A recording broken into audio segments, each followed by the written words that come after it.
श्री गणेशाय नमः। श्री शिवाय नमस्तुभ्यम। रुद्र संहिता पंचम युद्धखंड। आज हम आपको शालग्राम और तुलसी के महात्म्य का वर्णन सुनाएंगे। कथा इस प्रकार है। अध्याय 41। विष्णु द्वारा तुलसी के शील हरण का वर्णन। कुपित हुई तुलसी द्वारा विष्णु को शाप। शंभु द्वारा तुलसी और शालग्राम शिला के महात्म्य का वर्णन। फिर व्यास जी के पूछने पर सनत कुमार जी ने कहा, महर्षि, रणभूमि में आकाशवाणी को सुनकर जब देवेश्वर शंभु ने श्री हरि को प्रेरित किया, तब वे तुरंत ही अपनी माया से ब्राह्मण का वेश धारण करके शंखचूड़ के पास जा पहुंचे और उन्होंने उससे परमोत्कृष्ट कवच मांग लिया। फिर शंखचूड़ का रूप बनाकर वे तुलसी के घर की ओर चले। वहां पहुंचकर उन्होंने तुलसी के महल के द्वार के निकट नगारा बजाया और जय जयकार से सुंदरी तुलसी को अपने आगमन की सूचना दी। उसे सुनकर सती साध्वी तुलसी ने बड़े आदर के साथ झरोखे के रास्ते राजमार्ग की ओर झांका और अपने पति को आया हुआ जानकर वह परमानंद में निमग्न हो गई। उसने तत्काल ही ब्राह्मणों को धन दान करके उनसे मंगलाचार कराया और फिर अपना श्रृंगार किया। इधर देवताओं का कार्य सिद्ध करने के लिए माया से शंखचूड़ का स्वरूप धारण करने वाले भगवान विष्णु रथ से उतरकर देवी तुलसी के भवन में गए। तुलसी ने पति रूप में आए हुए भगवान का पूजन किया, बहुत सी बातें की, तदंतर उनके साथ रमण किया। तब उस साध्वी ने सुख, सामर्थ्य और आकर्षण में व्यतिक्रम देखकर सब पर विचार किया और संदेह उत्पन्न होने पर वह तू कौन है यो डांटती हुई बोली। तुलसी ने कहा, दुष्ट, मुझे शीघ्र बतला कि माया द्वारा मेरा उपभोग करने वाला तू कौन है। तूने मेरा सतीत्व नष्ट कर दिया है, अतः मैं अभी तुझे शाप देती हूँ। सनत कुमार जी कहते हैं, ब्राह्मण तुलसी का वचन सुनकर श्री हरि ने लीला पूर्वक अपनी परम मनोहर मूर्ति धारण कर ली। तब उस रूप को देखकर तुलसी ने लक्षणों से पहचान लिया कि ये साक्षात विष्णु है, परंतु उसका पातिव्रत नष्ट हो चुका था। इसलिए वह कुपित होकर विष्णु से कहने लगी। तुलसी ने कहा, हे विष्णु, तुम्हारा मन पत्थर के सदृश कठोर है, तुम में दया का लेश मात्र भी नहीं है। मेरे पति धर्म के भंग हो जाने से निश्चय ही मेरे स्वामी मारे गए, क्योंकि तुम पाषाण सदृश कठोर, दया रहित और दुष्ट हो, इसलिए अब तुम मेरे शाप से पाषाण स्वरूप ही हो जाओ। सनत कुमार जी कहते हैं, मुने, यों कहकर शंखचूड़ की वह सती साध्वी पत्नी तुलसी फूट फूट कर रोने लगी और शोकार्त होकर बहुत तरह से विलाप करने लगी। इतने में वहां भक्तवत्सल भगवान शंकर प्रकट हो गए और उन्होंने समझाकर कहा, देवी, अब तुम दुख को दूर करने वाली मेरी बात सुनो और श्री हरि भी स्वस्थ मन से उसे श्रवण करें, क्योंकि तुम दोनों के लिए जो सुख कारक होगा वही मैं कहूँगा। भद्रे, तुमने जिस मनोरथ को लेकर तप किया था वह उसी तपस्या का फल है, भला वह अन्यथा कैसे हो सकता है। इसलिए तुम्हें उसके अनुरूप ही फल प्राप्त हुआ है। अब तुम इस शरीर को त्याग कर दिव्य देह धारण कर लो और लक्ष्मी के समान होकर नित्य श्री हरि के साथ वैकुंठ में विहार करती रहो। तुम्हारा यह शरीर जिसे तुम छोड़ दोगी नदी के रूप में परिवर्तित हो जाएगा। वह नदी भारतवर्ष में पुण्य रूपा गंडकी के नाम से प्रसिद्ध होगी। महादेवी, कुछ काल के पश्चात मेरे वर के प्रभाव से देव पूजन सामग्री में तुलसी का प्रधान स्थान हो जाएगा। सुंदरी, तुम स्वर्गलोक में, मृत्युलोक में तथा पाताल में सदा श्री हरि के निकट ही निवास करोगी और पुष्पों में श्रेष्ठ तुलसी का वृक्ष हो जाओगी। तुम वैकुंठ में दिव्य रूप धारिणी वृक्षाधिष्ठात्री देवी बनकर सदा एकांत में श्री हरि के साथ क्रीड़ा करोगी। उधर भारतवर्ष में जो नदियों की अधिष्ठात्री देवी होगी वह परम पुण्य प्रदान करने वाली होगी और श्री हरि के अंशभूत लवण सागर की पत्नी बनेगी, तथा श्री हरि भी तुम्हारे शापवश पत्थर का रूप धारण करके भारत में गंडकी नदी के जल से के निकट निवास करेंगे। वहां तीखी दाढ़ी वाले करोड़ों भयंकर कीड़े उस पत्थर को काट कर उसके मध्य में चक्र का आकार बनाएंगे। उसके भेद से वह अत्यंत पुण्य प्रदान करने वाली शालग्राम शिला कहलाएगी और चक्र के भेद से उसका लक्ष्मी नारायण आदि नाम होगा। विष्णु की शालग्राम शिला और वृक्ष स्वरूपिणी तुलसी का समागम सदा अनुकूल तथा बहुत प्रकार के पुण्यों की वृद्धि करने वाला होगा। भद्रे, जो शालग्राम शिला के ऊपर से तुलसी पत्र को दूर करेगा उसे जन्मांतर में स्त्री वियोग की प्राप्ति होगी, तथा जो शंख को दूर करके तुलसी पत्र को हटाएगा वह भी भार्याहीन होगा और 7 जन्मों तक रोगी बना रहेगा। जो महाज्ञानी पुरुष शालग्राम शिला, तुलसी और शंख को एकत्रित रखकर उनकी रक्षा करता है वह श्री हरि का प्यारा होता है।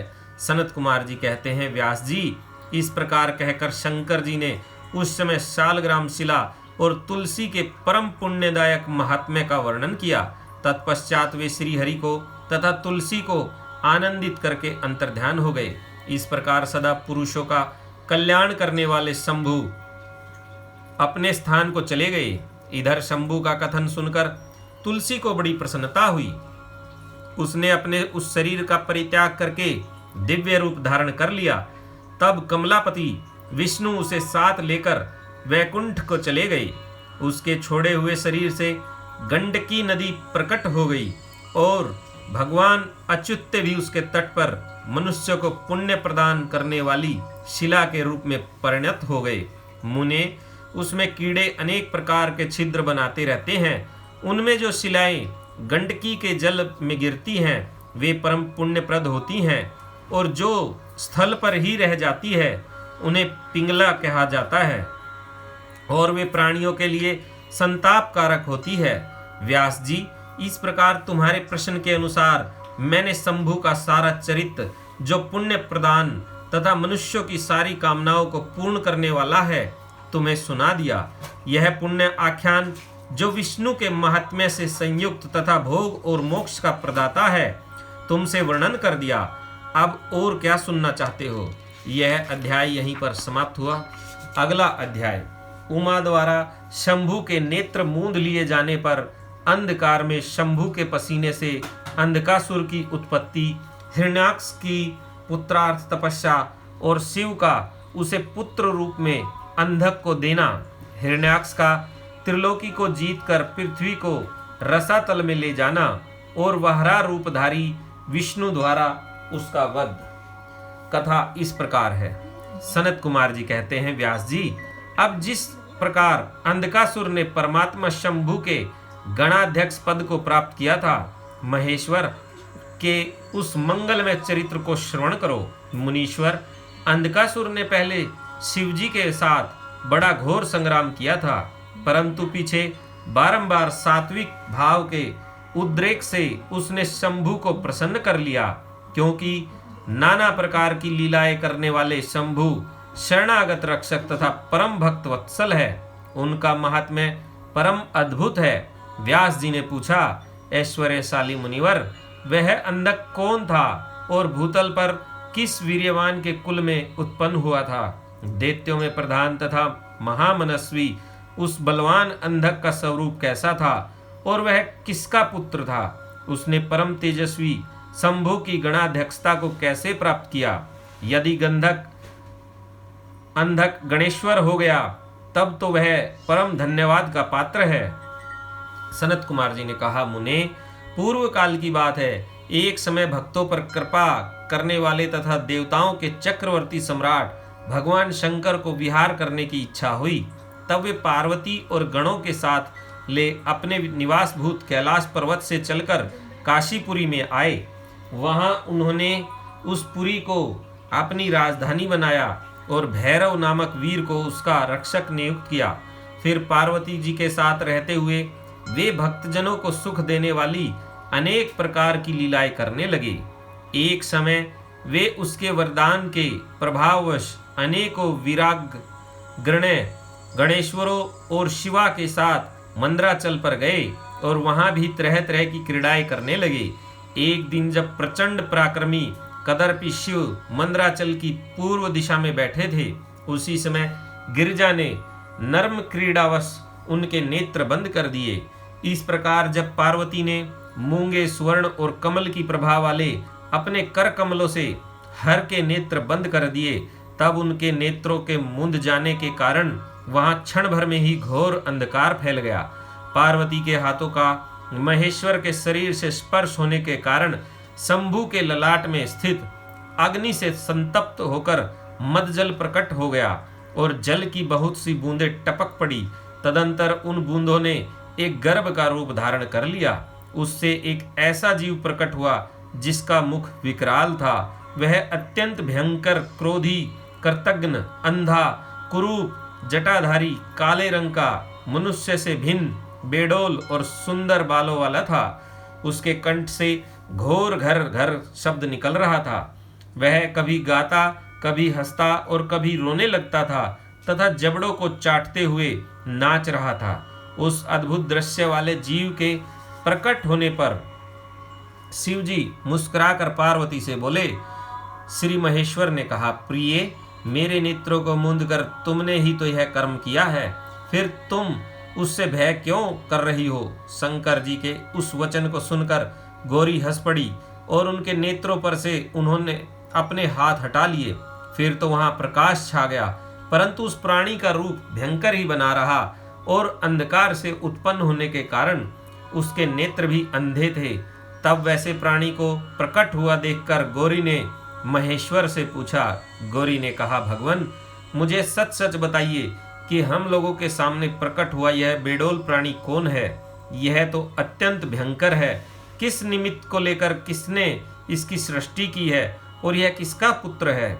सनत कुमार जी कहते हैं, महर्षि, जब लीला रचने वाली तथा तीनों लोकों की जननी गौरी ने सृष्टिकर्ता की उस अंधी सृष्टि के विषय में यों प्रश्न किया, तब लीला विहारी भगवान शंकर अपनी प्रिया के उस वचन को सुनकर कुछ मुस्कुराए और इस प्रकार बोले।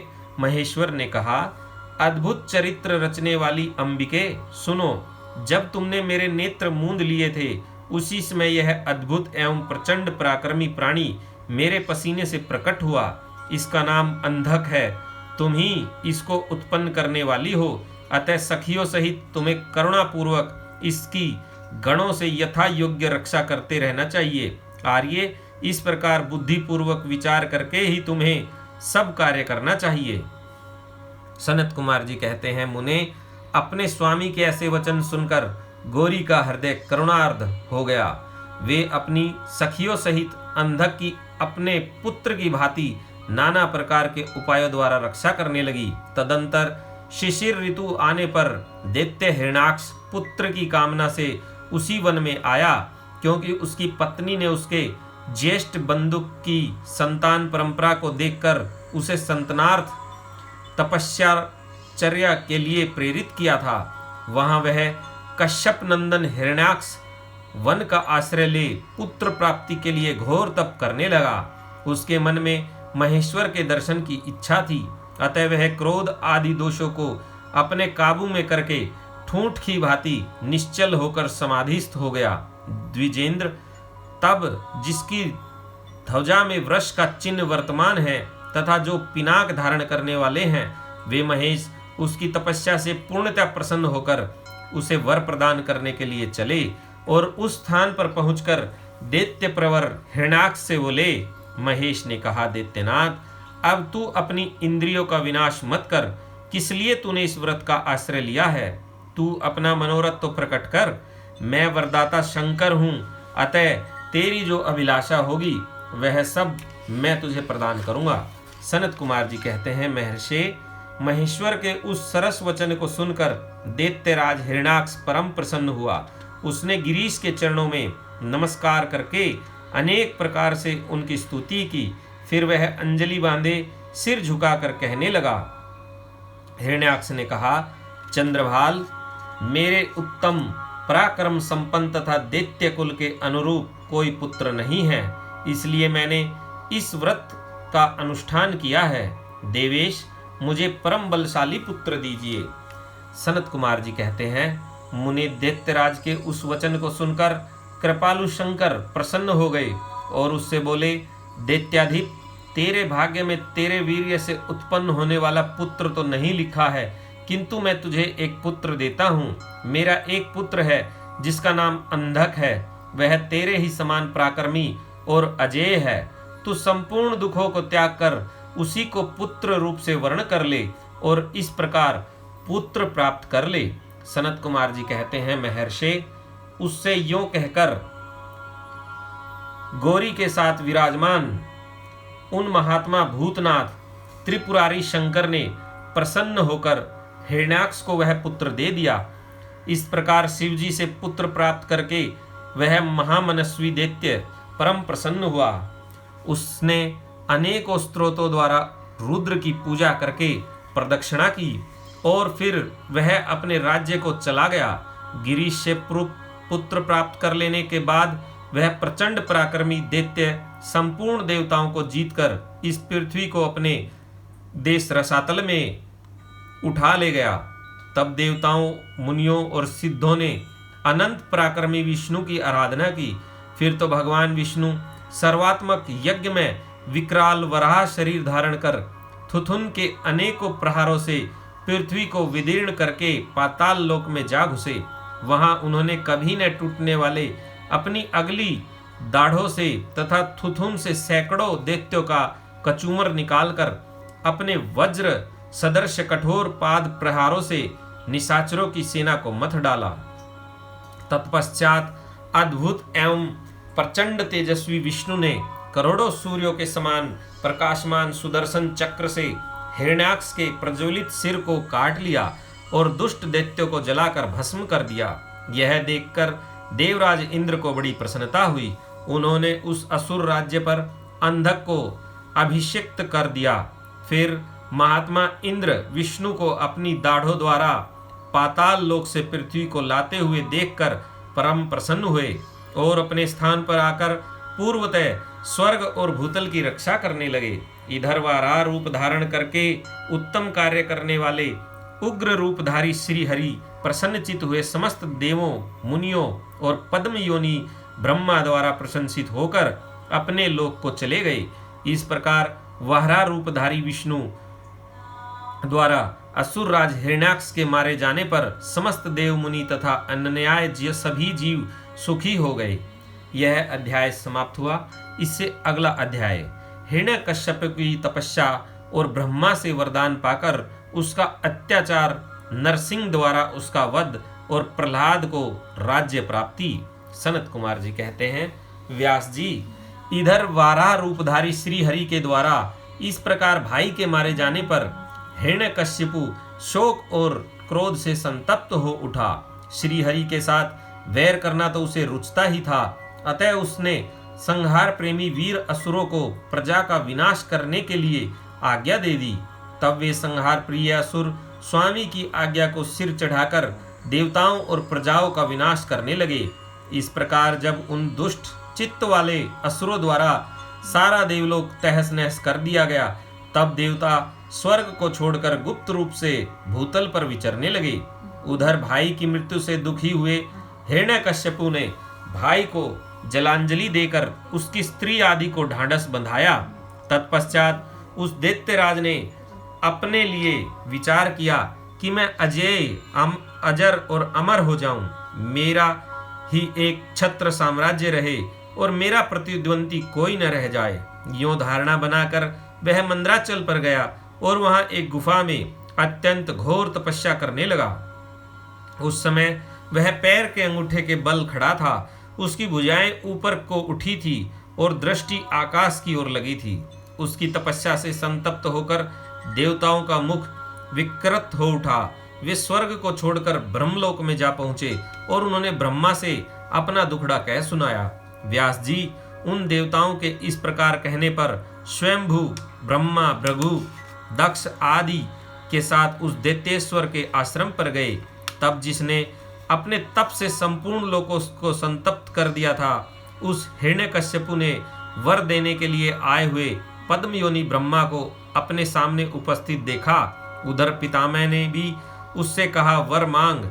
तब जिसकी बुद्धि मोहित नहीं हुई थी, उस असुर ने विधाता की उस मधुर वाणी को सुनकर इस प्रकार कहा। हिरण्यकश्यपु बोला, ऐश्वर्यशाली प्रजापति पितामह, मैं चाहता हूं कि स्वर्ग में, भूतल पर, दिन में, रात में, ऊपर अथवा नीचे, कहीं भी शस्त्र, अस्त्र, पाश, वज्र, शुष्क वृक्ष, पर्वत, जल, अग्नि के रूप में शत्रु के प्रहार से देवता, दैत्य, मुनि, सिद्ध, किंबहुना आप द्वारा रचे हुए जीवों के हाथों मुझे कभी भी मृत्यु का भय न हो। सनत कुमार जी कहते हैं, मुने, हिरण्यकश्यपु के ऐसे वचन सुनकर पद्मयोनि ब्रह्मा के मन में दया का भाव जागृत हो उठा। उन्होंने मन ही मन विष्णु को प्रणाम करके उससे कहा, दैत्येंद्र, मैं तुझ पर प्रसन्न हूँ, अतः तुझे सारी वस्तुएं प्राप्त होंगी। तूने 96,000 वर्षों तक तप किया है, अब तेरी कामना पूर्ण हो चुकी है, अतः तप से विरत होकर उठ और दानवों के राज्य का उपभोग कर। ब्रह्मा की वाणी सुनकर हिरण्यकश्यपु का मुख प्रसन्नता से खिल उठा। इस प्रकार जब पितामह ने उसे दानव राज्य पर अभिषिक्त कर दिया, तब वह उन्मत्त हो उठा और त्रिलोकी को नष्ट करने का विचार करने लगा। फिर तो उसने संपूर्ण धर्मों का उच्छेद करके संग्राम में समस्त देवताओं को भी जीत लिया। तब देवता भागकर विष्णु के पास पहुंचे। वहां श्री हरि ने देवताओं और मुनियों की दुख गाथा सुनकर उन्हें आश्वासन दिया और शीघ्र ही उस दैत्य के वध करने का वचन दिया। तब देवता अपने स्थान को लौट गए। तदंतर महात्मा विष्णु ने ऐसा रूप धारण किया जो आधा सिंह और आधा मनुष्य का था। वह अत्यंत भयंकर तथा विकराल दिख रहा था। उसका मुख खूब फैला हुआ था, नासिका बड़ी सुंदर थी और नख तीखे थे, गर्दन पर जटाएं लहरा रही थी, दाढ़े ही आयुध थे, उससे करोड़ों सूर्यों के समान प्रभा छिटक रही थी और उसका प्रभाव प्रलयकालीन अग्नि के सदृश था। अधिक कहां तक कहां जाए, वह रूप जगन्मय था। इसी रूप से वे भगवान भास्कर के अस्ताचल की शरण लेने पर असुरों की नगरी में प्रविष्ट हुए। उन अतुल प्रभावशाली नरसिंह को देखकर सभी दैत्य एक साथ उन पर टूट पड़े। तब उन अद्भुत पराक्रमी नरसिंह ने महाबली दैत्यों के साथ युद्ध करके बहुतों को मार डाला और बहुतों को पकड़कर तोड़ मरोड़ दिया। फिर वे उस नगर में घूमने लगे। तब उन सवर्मय सिंह को देखकर दैत्यराज के पुत्र प्रहलाद ने राजा से कहा, यह मृगेंद्र तो जगन्मय दिख रहा है, यह यहाँ किस लिए आया है?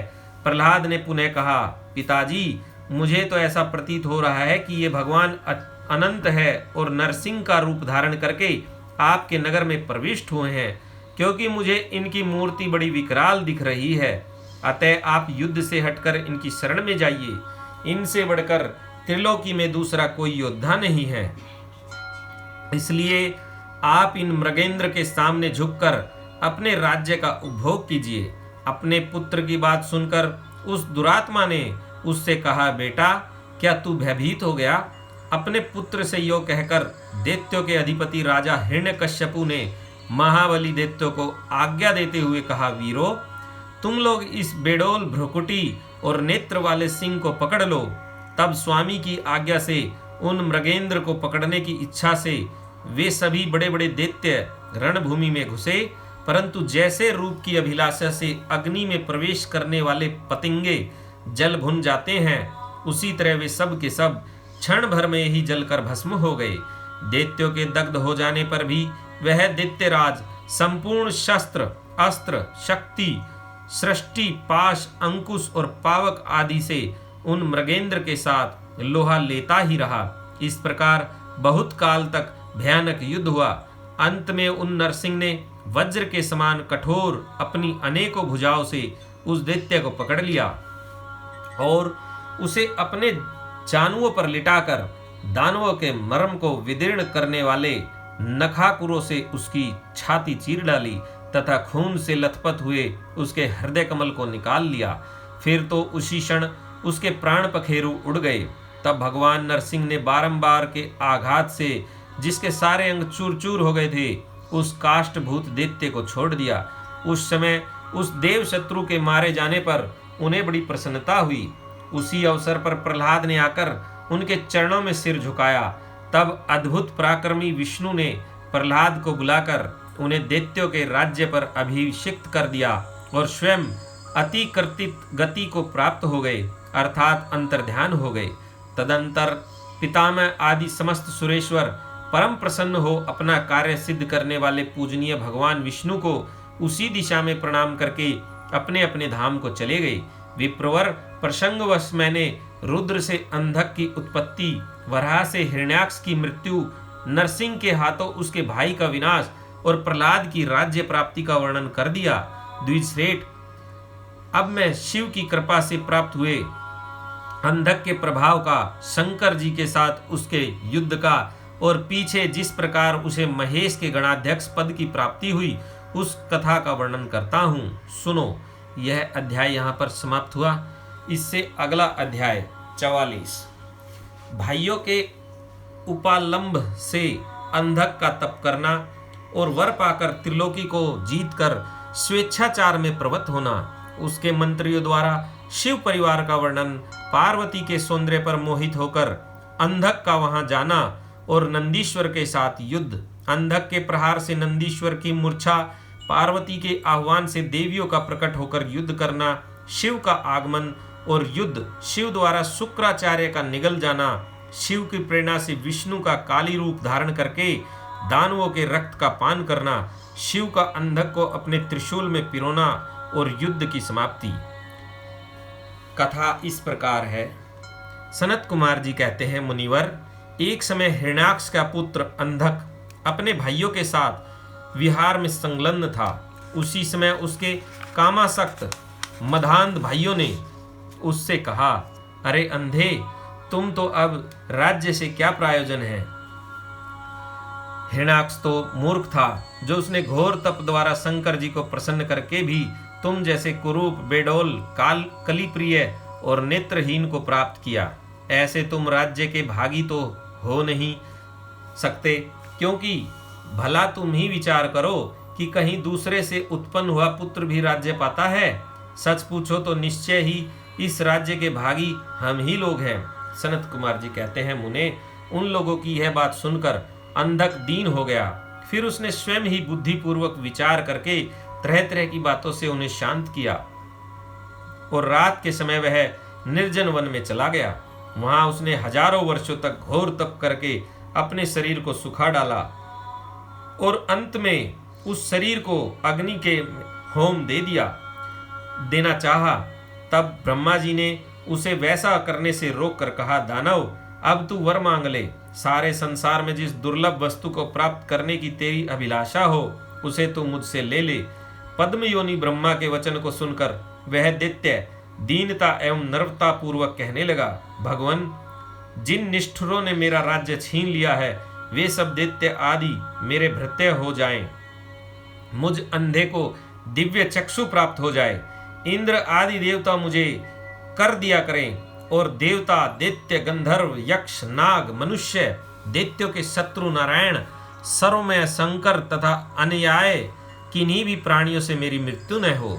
उसके उस अत्यंत दारुण वचन को सुनकर ब्रह्मा जी संशकित हो उठे और उससे बोले। ब्रह्मा जी ने कहा, दैत्येंद्र, ये सारी बातें तो हो जाएंगी, किंतु तू अपने विनाश का कोई कारण भी तो स्वीकार कर ले, क्योंकि जगत में कोई ऐसा प्राणी न हुआ है और न आगे होगा ही, और जो काल के गाल में न गया हो। फिर तुझ जैसे सत्पुरुषों को तो अत्यंत लंबे जीवन का विचार त्याग ही जीना चाहिए। ब्रह्मा के इस अनुनय भरे वचन को सुनकर वह दैत्य पुनः बोला। अंधक ने कहा, प्रभो, तीनों कालों में जो उत्तम, मध्यम और नीच नारियां होती है, उन्हीं नारियों में कोई रत्न भूता नारी मेरी भी जननी होगी। वह मनुष्य लोक के लिए दुर्लभ तथा शरीर मन और वचन से भी अगम्य है। उसमें राक्षस भाव के कारण जब मेरी काम भावना उत्पन्न हो जाए तभी मेरा नाश हो। उसकी बात सुनकर स्वयंभू भगवान ब्रह्मा को महान आश्चर्य हुआ। वे शंकर जी के चरण कमलों का स्मरण करने लगे। तब शंभू की आज्ञा पाकर वे उस अंधक से बोले। ब्रह्मा जी ने कहा, दैत्यवर, तू जो कुछ चाहता है तेरे वे सभी सकाम वचन पूर्ण होंगे।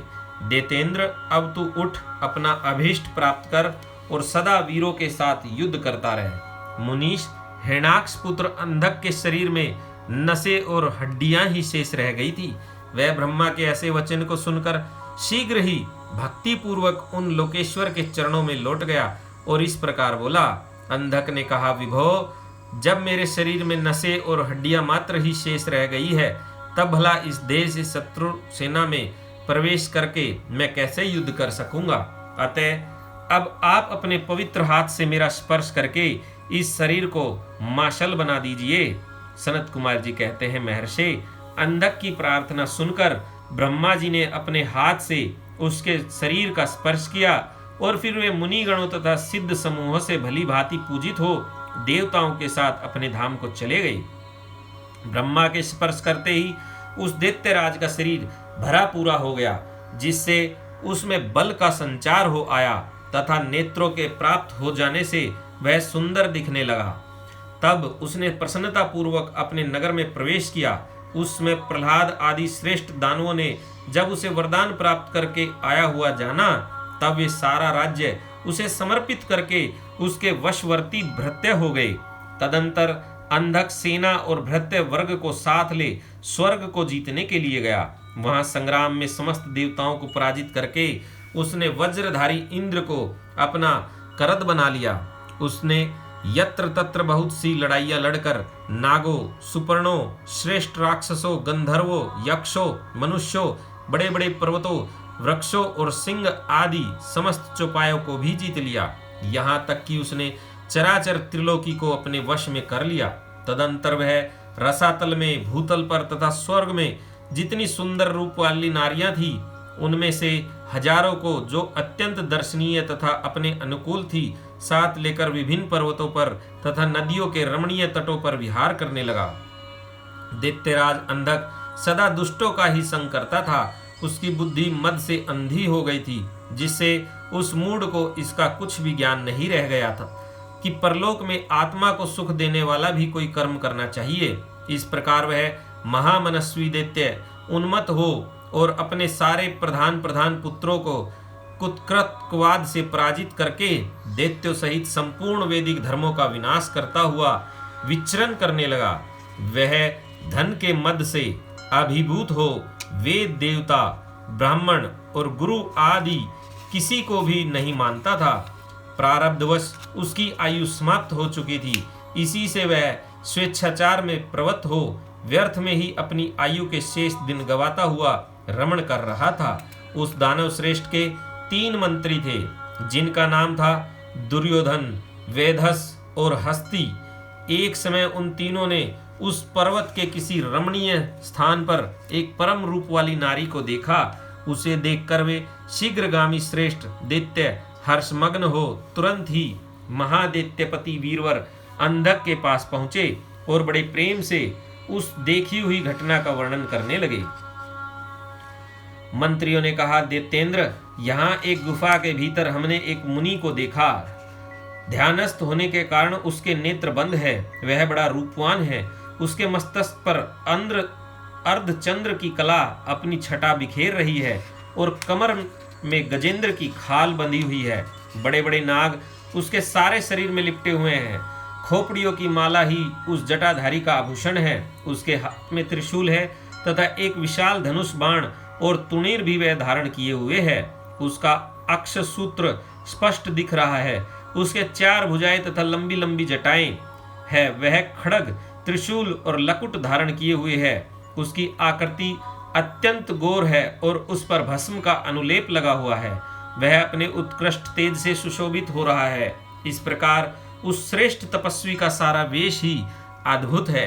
उससे थोड़ी ही दूर पर हमने एक और पुरुष को देखा है, जो विकराल वानर सा है। उसका मुख बड़ा भयंकर है। वह सभी आयुध धारण किए हुए है, परंतु उसका हाथ रुक्ष है। वह उस तपस्वी की रक्षा में तत्पर है। उसके पास ही एक बूढ़ा सफेद रंग का बैल भी बैठा है। उस बैठे हुए तपस्वी के पार्श्व भाग में हमने एक शुभ लक्षणा संपन्ना नारी को भी देखा है। वह भूतल पर रत्न स्वरूपा है। उसका रूप बड़ा मनोरम है और तरुणी होने के नाते वह मन को मोह लेती है।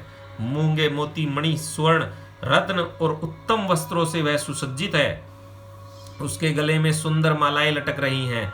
कहाँ तक कहे, वह इतनी सुंदर है कि जिसने उसे एक बार देख लिया उसी का नेत्र धारण करना सफल है। उसे फिर इस लोक में अन्य वस्तुओं के देखने से क्या प्रयोजन।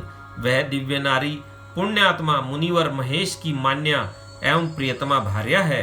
दैत्येंद्र, आप तो उत्तम उत्तम रत्नों का उपभोग करने वाले हैं, अतः उसे यहाँ बुलवा कर देखिए, वह आपके भी देखने योग्य है। सनत कुमार जी कहते हैं, मुनि श्रेष्ठ, मंत्रियों के उन वचनों को सुनकर दैत्यराज अंधक कामातुर हो उठा। उसके सारे शरीर में कंप छा गया। फिर तो उसने तुरंत ही दुर्योधन आदि को उस मुनि के पास भेजा। मंत्रियों ने वहां जाकर मुनीश्वर को प्रणाम करके उनसे अंधकासुर का संदेश कहा तथा बदले में शिवजी का उत्तर सुनकर वे लौटकर अंधक से बोले। मंत्रियों ने कहा, राजन, आप तो संपूर्ण दैत्यों के स्वामी हैं, फिर भी उस महान पराक्रमी वीरवर तपस्वी मुनि ने अपनी बुद्धि से त्रिलोकी को तृण के समान समझकर हंसते हुए आपके लिए ऐसी बातें कही हैं। उस निशाचर का शौर्य और धैर्य अस्थिर है। वह दानव कर्पण, सत्वहीन, क्रूर, कर्तज्ञ और सदा ही पाप कर्म करने वाला है। क्या उसे सूर्यपुत्र यम का भय नहीं है? कहाँ तो मैं और मेरे दारुण शस्त्र और मृत्यु को भी संत्रस्त कर देने वाला युद्ध, और कहाँ वह वानर का सा मुख वाला डरपोक निशाचर जिसके सारे अंग बुढ़ापे से जर्जर हो गए हैं। कहाँ मेरा यह स्वरूप और कहाँ तेरी मंद भाग्यता। तेरी सेना भी तो नहीं के बराबर ही है।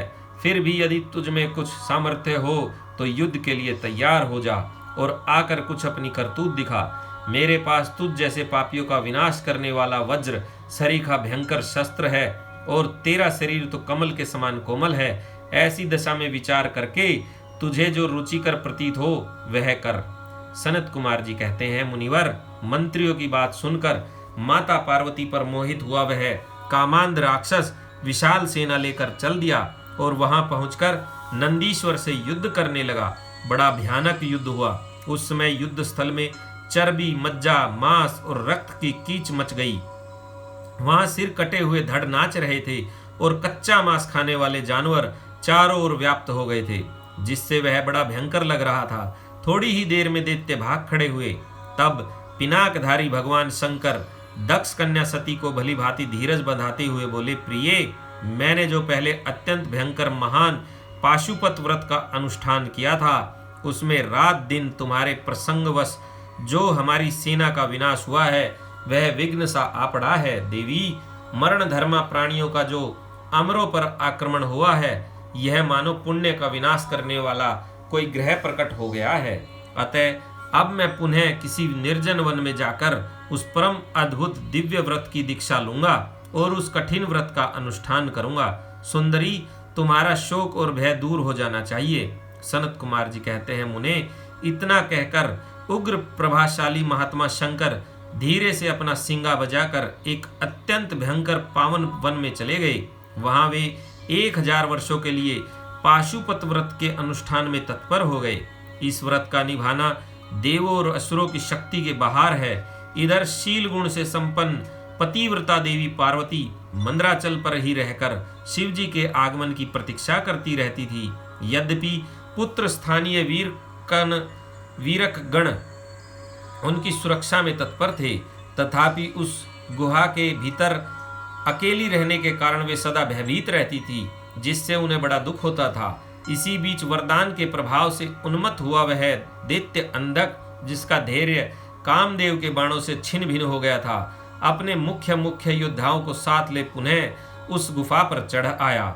वहां सैनिकों सहित उसने वीर कणगण के साथ अत्यंत अद्भुत युद्ध किया। उस समय सभी वीरों ने अन्न, जल और नींद का परित्याग कर दिया था। इस प्रकार वह युद्ध लगातार 505 दिन रात तक चलता रहा। अंत में दैत्यों की भुजाओं से छूटे हुए आयुधों के प्रहार से नंदीश्वर का शरीर घायल हो गया, जिससे वे गुहा द्वार पर ही गिर पड़े और मूर्छित हो गए। उनके गिरने से गुहा का सारा दरवाजा ही ढक गया, जिससे उसका खोला जाना असंभव था।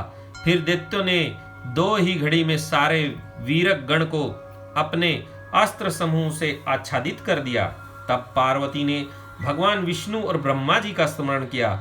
स्मरण करते ही ब्राह्मी, नारायणी, ऐन्द्री, वैश्ववानरी, याम्या, नेश्रति, वारुणी, वायवी, कुबेरी, यक्षेश्वरी, गारुड़ी आदि देवियों के रूप में समस्त देवता, यक्ष, सिद्ध, गुहक आदि शास्त्रास्त्रों से सुसज्जित होकर अपने अपने वाहनों पर सवार हो पार्वती के पास आ पहुंचे और राक्षसों के साथ भिड़ गए। कुछ समय बाद भगवान शिव भी आ गए। फिर तो घोर युद्ध हुआ। तदंतर शुक्राचार्य को संजीवनी विद्या के द्वारा दैत्यों को जीवित करते देखकर भूतनाथ शिव जी उनको निगल गए। इससे दैत्य ढीले पड़ गए। व्यास जी अंधक, महान पराक्रमी वीर और त्रिपुर हंता शिव के समान बुद्धिमान था। सैकड़ों वरदान मिलने के कारण वह उन्माद के वशीभूत हो रहा था। यद्यपि बहुसंख्यक शास्त्रास्त्रों की चोट से उसका शरीर जर्जर हो गया था, फिर भी शिव जी पर विजय पाने के लिए उसने दूसरी माया रची। जब प्रलयकालीन अग्नि के समान शरीर धारण करने वाले भूतनाथ त्रिपुरारी शंकर ने अपने त्रिशूल से उसे बुरी तरह छेद डाला, तब भूतल पर गिरे हुए उसके रक्त कणों से युद्ध के युद्ध अंधक प्रकट हो गए। उनसे सारी रणभूमि व्याप्त हो गई। वे विकृत मुख वाले भयंकर राक्षस अंधक के सदृश ही पराक्रमी थे। इस प्रकार जब पशुपति द्वारा मारे गए सैनिकों के घावों से निकले हुए अत्यंत गरम गरम रक्त बिंदुओं से दूसरे सैनिक उत्पन्न होने लगे, तब बहुत सी भुजा रूपी लताओं द्वारा आक्रांत होने के कारण कुपित हुए बुद्धिमान भगवान विष्णु ने प्रथम नाथ शिव को बुलाकर योग बल से एक ऐसा अजेय स्त्री रूप धारण किया जिसका मुख विकृत था और उग्र रूप विकराल और कंकाल मात्र था। वह स्त्री रूप शंभु के कान से निकला था। जब उन देवी ने रणभूमि में उपस्थित हो अपने युगल चरणों से पृथ्वी को अलंकृत किया, तब सभी देवता उनकी स्तुति करने लगे। तत्पश्चात भगवान ने उनकी बुद्धि को प्रेरित किया।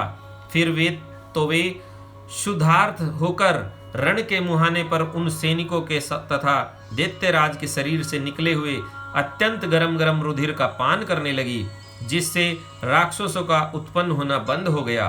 तदंतर एकमात्र अंधक ही बचा रहा। यद्यपि उसके शरीर का रक्त सूख गया था, तथापि वह अपने कुलोचित सनातन छात्र धर्म का स्मरण करके अविनाशी भगवान शंकर के साथ भयंकर थप्पड़ों से, वज्र सुदर्श जानुओं और चरणों से, वज्राकार नखों से, मुख, भुजा और सिरों से संग्राम करता रहा। तब प्रथमनाथ शिव ने रणभूमि में उसका हृदय विदीर्ण करके उसे शांत कर दिया। फिर त्रिशूल भोंककर उसे स्थाणु के समान ऊपर को उठा लिया। उसका जर्जर शरीर नीचे को लटक रहा था। सूर्य की किरणों ने उसे सुखा दिया। पवन के झोंकों से युक्त मेघों ने मूसलाधार जल बरसाकर उसे गीला कर दिया। हिमखंड के समान शीतल चंद्रमा की किरणों ने उसे विशीर्ण कर दिया। फिर भी उस दैत्यराज ने अपने प्राणों का परित्याग नहीं किया। उसने विशेष रूप से शिवजी का सत्वन किया। तब करुणा के अगाध सागर शंभु प्रसन्न हो गए और उन्होंने उसे प्रेम पूर्वक गणाध्यक्ष का पद प्रदान कर दिया। तत्पश्चात युद्ध के समाप्त हो जाने पर लोकपालों ने नाना प्रकार के सार गर्भित स्रोतों द्वारा विधि पूर्वक शिवजी की अर्चना की और हर्षित हुए ब्रह्मा, विष्णु आदि देवों ने गर्दन झुकाकर उत्तमोत्तम स्तुतियों द्वारा उनका सत्वन किया। फिर जय जयकार करते हुए वे आनंद मनाने लगे। तदंतर शिवजी उन सब को साथ लेकर आनंद पूर्वक गिरजा की गुफा को लौट आए। वहां उन्होंने अपने ही अंशभूत पूजनीय देवताओं को नाना प्रकार की भेंट समर्पित करके उन्हें विदा किया और स्वयं प्रमुदित हुई गिरिराज कुमारी के साथ उत्तमोत्तम लीलाएं करने लगे। यह अध्याय यहाँ पर समाप्त हुआ। आज की कथा को हम यहीं पर विराम देते हैं। अगली कथा हम आपको अपने अगले वीडियो में सुनाएंगे। उसमें शुक्राचार्य जी का वर्णन होगा। कृपया आप हमारे चैनल को लाइक, सब्सक्राइब और कमेंट्स में हर हर महादेव अवश्य लिखें। इसी के साथ श्री शिवाय नमस्तोभ्यम, श्री शिवाय नमस्तोभ्यम।